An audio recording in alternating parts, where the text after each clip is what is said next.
No mundo atual, somos bombardeados todos os dias com novas obras, sejam filmes, séries, animes, livros, que compreendem uma infinidade de gêneros e tramas, mas muitas vezes voltados ao drama. Obviamente que isso não é uma particularidade dessa geração, mas eu não acho errado dizer que a gente vive hoje num período onde obras, para serem meio que levadas a sério, têm que se propor a ser um pouco mais pesadas, um pouco mais chocantes, atuar em temas um pouco mais sombrios. Afinal, muitas vezes o valor de história se encontra nesse tipo de conflito, o que faz com que seja cada vez mais vital o papel do alívio cômico, aquele personagem que vai se enfiar numa história densa e tensa e vai, como diz o nome, aliviar a tensão de maneira cômica. Esse com certeza é um dos papéis mais subestimados que existe, mas que se não existisse, você com certeza sentiria a falta de algo que nem mesmo você conhece. Afinal, para conduzir uma trama, um dos pilares deve ser equilíbrio. Se você quiser fazer uma obra sombria, densa e horrível, que nem um Berserk da vida, você tem que se ligar que se você só apresentar o lado ruim de tudo para os seus leitores, espectadores, que seja, as pessoas em certo momento vão se cansar disso ou não vão achar mais identificável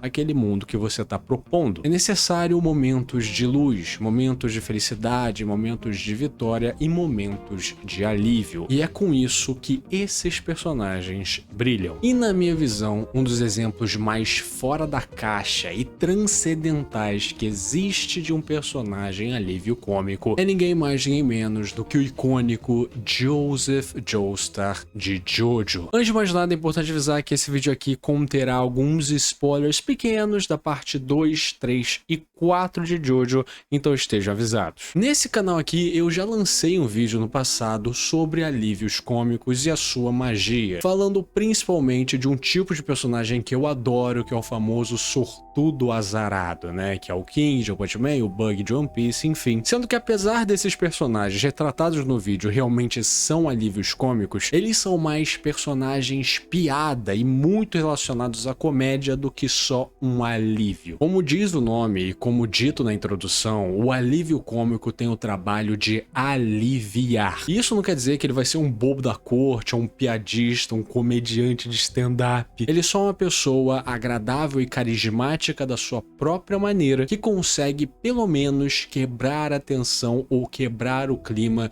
de uma obra que está caminhando para um lado específico. Tenho certeza que muitos de vocês pensariam que esse vídeo seria destinado ao Puck de Berserk, que é realmente um alívio cômico muito bom. E geralmente quando pessoas pensam em alívios cômicos em animes e mangás, vão sempre pensar no jovem Puck. Sendo que existe um fenômeno que acontece com Puck, que Berserk é uma obra tão absurdamente terrível, aquele mundo é tão opressor e a jornada do Guts é tão fodida que quando a gente vê esse literal ponto de luz e infantilidade, inocência, que faz um bando de piadinhas, inclusive com o estilo de sua arte e tudo mais, ele realiza uma função tão discrepante do universo de Berserk que a gente olha pra ele e considera ele muito mais alívio cômico do que ele realmente é, visto o mundo que ele tá inserido. Não me entenda mal, o Puck é um ótimo personagem, eu adoro ele como um alívio cômico, ele é um dos personagens mais fundamentais pra gente conseguir digerir essa obra, mas ao mesmo tempo ele é bastante potencializado por causa da obra que está inserido. Uma outra coisa que as pessoas pensariam também em alívios cômicos é, por exemplo, sei lá, o Gintoki de Gintama, porque realmente esse personagem é muito carismático e muito engraçado da sua própria maneira, mas ele não é muito bem um alívio cômico porque ele está inserido em uma obra de comédia. Basicamente todos os personagens de Gintama são alívios cômicos se a gente for ver dessa maneira. Gintama é uma obra de comédia que tem seus momentos de drama e não ao contrário, o que faz com que o conceito de alívio cômico não exista muito porque não tem muitas situações para serem aliviadas a não ser os momentos dark de Gintama. Seguindo por essa mesma linha, Jojo, assim como todo bom Battle Shonen vulgo anime de lutinha, principalmente da parte 1 à parte 6, que era onde ele era considerado, né, parte da demografia shonen, a gente está falando de uma obra bem temperada. ação, drama e também muita comédia. A comédia nunca foi um gênero que é estranho para Jojo, ao mesmo tempo que Jojo não é considerado uma obra de comédia. Então, se nós pegarmos a parte 1, por exemplo, né, a famosa Phantom Blood, essa é uma história meio clássica e até genérica de um garoto honrado e sonhador de uma família rica que recebe um irmão adotivo ambicioso e malvado que enverga depois de uma batalha entre vampiros e cavalheiros e toda aquela fleuma britânica. Apesar dessa parte ter seus momentos cômicos, ela até que é bem adulta, principalmente no mangá, quando foi lançado lá na década de 80, e principalmente o seu final é bem mais rebuscado do que se esperaria de um final de uma obra de um anime Battle Shonen. E a parte 2, Battle Tendency, quando chega, simplesmente abala. Porque agora a gente foge desse tom melancólico e até mesmo clichê, né, dos vampiros serem os malvadões e os cavaleiros serem o bem encarnado. E agora nós vemos um jovem protagonista que é a personificação do carisma. Ele é o carisma encarnado, se tornando desde o começo um conceito bem diferente do protagonista ser o alívio cômico da história. Geralmente esse papel do alívio cômico é reservado para personagens secundários, mas aqui a comédia e quebra de tensão vem diretamente de Joseph. Principalmente uma das suas primeiras cenas com ele lá lutando contra os Straits, ele simplesmente tira a porra de uma metralhadora do cu. Já apresentando a partir daqui a dinâmica dessa série e as suas partes que são conectadas e principalmente a diferença entre os protagonistas. Porém, o motivo do alívio cômico geralmente ser de um personagem secundário e não do protagonista é porque na maioria das vezes o protagonista na sua jornada enfrenta vários obstáculos, desafios e momentos dramáticos, coisas que vão fazer com que o seu ideal carismático e de comédia seja cada vez mais inibido. E é isso que acontece no decorrer da parte 2. Joseph, com o tempo, vai ficando cada vez mais sério, cada vez mais determinado em seu objetivo. É claro, ele ainda tem todo o seu carisma, a parada de adivinhar a frase do oponente antes dela acontecer, mas eventos chaves acontecem para que ele e a obra como um todo seja um pouco mais nebulosa. E é por isso que a capa desse vídeo não é o Joseph da parte 2, e sim o Joseph da parte 3, que iremos comentar agora. A parte 3 de Jojo, Stardust Crusaders, divide algumas opiniões, tem uma galera que acha grande demais, tem uma galera que genuinamente não gosta do formato que ela é feita, porém tem pessoas como eu que simplesmente amam essa parte. É meio que o consenso entre a comunidade de Jojo que a parte 7 Stable Run é a melhor tecnicamente, sendo que pra mim, no meu coração, a parte 3 sempre terá um lugar especial. Afinal, foi com essa parte que eu realmente mergulhei de cabeça em Jojo e comecei a amar essa obra como ela deve ser amada. Talvez ela seja a parte mais importante de todas, pois é nela que a gente tem a introdução dos stunts, o sistema de poder que Jojo irá se apoiar até hoje. Em essência, ela é uma parte descontraída por causa do grupo, né, por causa dos Stardust Crusaders, que todos são muito carismáticos e vários deles são alívios cômicos próprios, como por exemplo o Polnareff, e ela é recheada de momentos cômicos e principalmente muitos momentos bizarros. Ao mesmo tempo que o protagonista dessa parte é Jotaro Kujo, o famoso fodão, mas que coloca o tom dessa parte em situações na qual sempre que ele lida com o inimigo, o clima fica tenso. O clima fica sempre como num filme de Velho Oeste, afinal o Jotaro se vê dessa maneira, né? Então toda a situação é um duelo mexicano. Quem vai se mover primeiro? Sempre tem alguém tramando alguma coisa, sempre tem alguém querendo se aproveitar, porque a gente vê essa obra pela perspectiva do Jotaro. Além de que, se analisada friamente, ela é uma parte bem sombria. Primeiramente, que a motivação do grupo é salvar a mãe do Jotaro da morte, ao mesmo tempo que eles têm que derrotar um vampiro que retornou dos mortos, que foi o culpado de assassinar um ancestral da família Joestar e que é retratado nessa parte inteira como uma espécie de entidade que aparece, entrega poderes, faz pactos que nem o próprio diabo. E a história basicamente está das Crusaders batendo de capanga em capanga até achar o Dio. E eu tenho certeza que talvez a maioria das pessoas considere que o alívio cômico dessa parte seja o Polnareff, sendo que pra mim, Joseph Joestar, que retorna nessa parte agora como um coadjuvante sendo o avô do Jotaro, ele faz esse trabalho como ninguém. Pra mim, essa é a melhor versão do Joseph, até mesmo melhor do que ele como protagonista,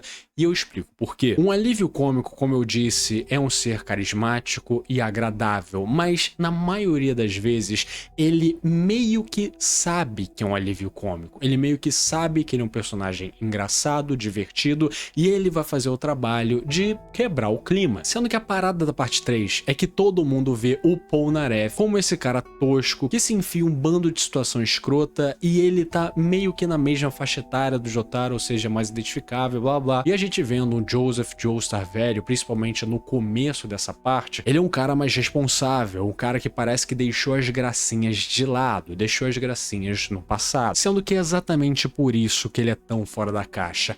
O Joseph não sabe que ele é o alívio cômico dessa parte. Ele é de longe o personagem mais fraco do grupo, o cara que só tem Ramon e a porra do stand que é um cipó roxo. Ao mesmo tempo, irmão, que ele é a porra do Joseph Joestar. A gente vê ele com uma certa imagem, né? Ele era o protagonista da outra parte que foi foda pra caralho. Sendo que é exatamente por causa dessa confiança e até mesmo uma certa rivalidade com o Jotaro pelo protagonismo que faz ele ser muito, mas muito engraçado. Porque todos os momentos que ele tenta ser o protagonista ou a história dá mais atenção a ele, mostra o quão velho, o quão desatualizado e o quão fraco ele tá perante essa nova geração. E essa é uma maneira muito única e muito ousada de lidar com um personagem que já foi introduzido nesse universo. Quando a gente pensa em um personagem fodão retornando pra obra, a gente vai pensar que ele vai voltar mais foda ainda, cheio de poder, vai ensinar o protagonista, vai ser um mestre, o caralho. Sendo que Hirohiko Araki propõe um desenvolvimento até que bem realista pro Joseph, aonde quando ele envelhece, ele vai ficando mais tosco. Ele ainda é um cara orgulhoso, que tem muita experiência, mas ele acha que só isso basta pra ele acompanhar a garotada. Essa situação que ele se encontra, combinado com os desafios que ele tá prestes a enfrentar, sendo literalmente o ponto da transição, mostrando o quanto o Ramon é fraco perante aos stands, né, esse novo sistema de poder que está sendo introduzido. Então a gente tem cenas clássicas aqui, por exemplo, quando Joseph e a Vidol são afetados pelo magnetismo da Mariah e eles parecendo que estão sendo safados em público e todo mundo olhando e colocando Joseph nessa posição de constrangimento, de humilhação, junto com o Avdol, que é o personagem mais sério do grupo, o cara mais estoico e tal, e principalmente o jeito que o Joseph fala na dublagem original, com ele falando japonês, mas às vezes ele intercala umas expressões em inglês. Quando o Steely Dan coloca os stands dele no cérebro do Joseph e ele entende o que tá acontecendo, que tem a porra de um parasita no cérebro dele, ele fica desesperado e fica no oh my god todo momento. Quando ele e Jotaro tá enfrentando, né, o outro Darby, e aí quando eles derrotam ele, o cara fica falando pro Jotaro, nossa, você vai me bater com a mão direita, e aí ele lendo a mente do Jotaro, o Jotaro tá não, não, não, e aí ele fala com a mão esquerda, não, não, não, não, e ele finalmente fala, porra, você vai me rebocar com o seu ora, ora, ora. E aí o Joseph manda essa pérola.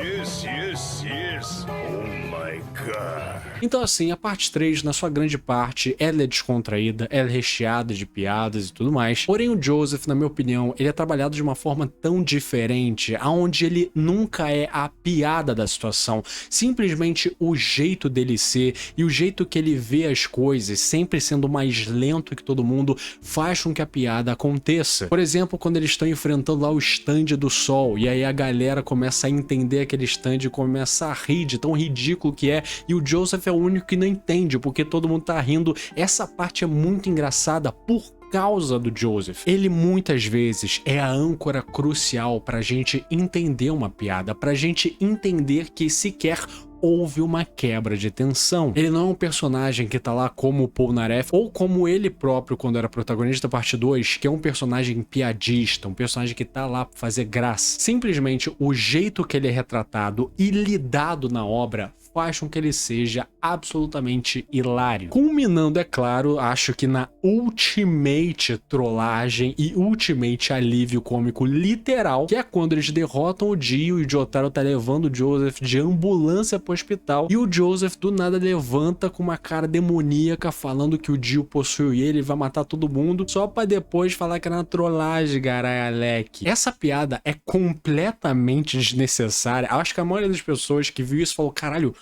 porra é essa? Mas vendo com calma, a gente passou uma bateria de episódios vendo o Jotaro lutando contra o Jill em uma luta mega rebuscada, com várias pessoas do grupo morrendo. A reta final da parte 3 é bem triste. E esse cara mandar uma dessa nos acréscimos do segundo tempo é assim, é uma pitada de mestre da bizarrice de Hirohiko Araki. E falando do Joseph, é claro que a gente tem que falar dele também na parte 4, Diamond is Unbreakable, que acho que de todas, ela é a parte mais leve, principalmente na primeira parte, antes de Yoshikage Kira ser apresentado. Porque ela se passa numa cidade bem colorida, ela é, em essência, uma parte mais colegial, afinal o protagonista e quem acompanha ele são estudantes basicamente da mesma idade, e assim como o Joseph fez na parte 3, agora o Jotaro faz o mesmo na parte 4, sendo ali o coadjuvante dessa parte junto com o protagonista. E começando essa parte, a gente já tem uma das maiores bombas, né, na mitologia Jojo, que é o fato que o Joseph simplesmente pulou a cerca, traiu a mulher dele, e isso gerou o Josuke. O Josuke é um bastardo Joestar. E por mais que ele não apareça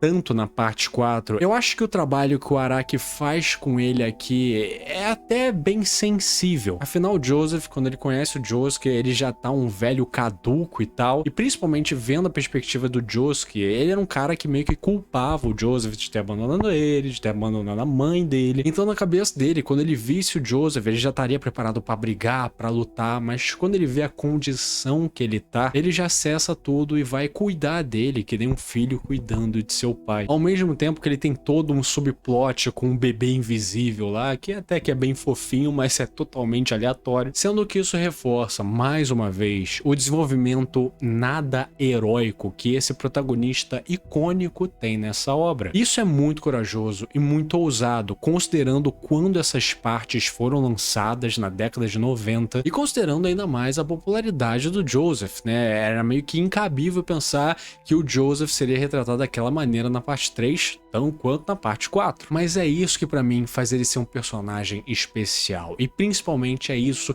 que faz ele ser um personagem icônico nessa obra. Na minha opinião, é dessa maneira que ele brilha. Como dito antes, o alívio cômico não é necessariamente um cara hiper mega engraçado que vai fazer piada, um bobo da corte ou algo do tipo, mas sim uma pessoa colocada na trama para aliviar, para quebrar a tensão. E Joseph, principalmente na parte 3, é um mestre em fazer isso, mesmo que ele não entenda. Com certeza absoluta, é um dos desenvolvimentos mais únicos na história dos animes, principalmente se tratando de protagonistas de Battle Shonen. Ele é um cara que começa carismático, cheio de frases de efeito, cheio de vida, e que vai sendo moldado com o tempo e vendo, né, o quanto o mundo é vasto e cruel, para que quando ele chegue na parte 3, ele é um velho, carrancudo, que não tem paciência para lidar com o neto rebelde, ao mesmo tempo que ele não perdeu o seu senso de humor, o seu carisma inato, mas ainda assim a idade já bateu na porta, ele não é tão ágil quanto era antes, ele não é tão forte para acompanhar a nova geração e toda essa transição de poderes. E o fato dele pensar que ele consegue acompanhar torna isso muito engraçado. E ele se torna uma âncora fundamental, se tornando o ponto de referência de todas as piadas, ou a maioria delas, que acontece nessa parte. A maneira realista de como ele é lidado e desenvolvido é uma das coisas mais únicas que Hirohiko Araki já propôs. Um personagem cativante e icônico que, com a sua integração nas partes sequentes, se torna absolutamente lendário. Se você chegou até aqui, meu muito obrigado. Lembre-se sempre, curta, comenta, compartilha e se inscreva no canal, isso me ajuda demais. Se tiver pelo celular, dê uma hypada para ajudar o guri. Um agradecimento especial para o Alisson Rodrigues, Guaxinim Gamer, Buruburu, a rosca dele, Vanilson Silva, Retroblade, Guajorei, Maria, Gustavo Onda, Matheus Santos, João Pedro, João Oben, Pedro Junqueira, Gable 3D, Volknar, Yukaku Kyodei Baixinhos, Chico Mia, Rian Benê, Iburinha, Alissu, Togers, Fábio Luiz, Victor Moser, Gian, Trilogia Nerd, Gabezardo, Frost Disc, Giovanni Vaz, Guilherme Cruz, Jonas Fagundes, Gabi Madrugada, Matheus Sarraf, Felipe, The Blood Hunter, Matheus Siqueiro, Quebra-Cabeças, Prod Watch, Monalítico, Goiaba 1902, Hipnos 11, Devens Muito Legal, Vinho de Flores, Killer, É Verdade, Henry, Vitória Souza, Toxic, Bambu, Kabagi Luian, Worth, Sterlovand, Manjobão, Catraca, Unika Wamakoto, Branco Júnior, Rick Bobs, Teus 7, Biels 47, Philips Morgan, Pixel Z, Dimitri Dedessa, Kaique Alexandre, José Jackson Gouveia, Ângela Cavalcante, Maurício Vieira, Vinícius Oliveira, Matos Gabriel, Renan Correia, Guilherme Xavier Barbosa, Igor Silva, Vitor Diogo, Gabriel Rachadel, Kipamo, Shadow BR, Rafael York, Haru Libert, Pabrim, John Vector, Cassiri, LP4, Pedro H. Rodrigo, Proce Achum, Fabrício Pérez, Fiat Ponto Fudido, J Lux, o Offen, Tonacatraca, Pepoca, O Gugas, Pedro Corredor PL, o Ev, Ihide, Abílio Rua, J. Kozlowski, Igor Viana, Luiz Elano, Chimboca Xota, Kaique Henrique, Yuri Fukuda, Vitor e Gabriel Baldê. Eles são os membros do canal, muitíssimo obrigado pelo seu apoio, vocês são fodas demais. E se você quiser ser que nesses paladinos do Inferno de Dante, considere ser um membro também. É uma coquinha, uma cervejinha que você deixa de beber no mês, então assim, se tiver sua carteira, por favor, considere. Tchau, tchau!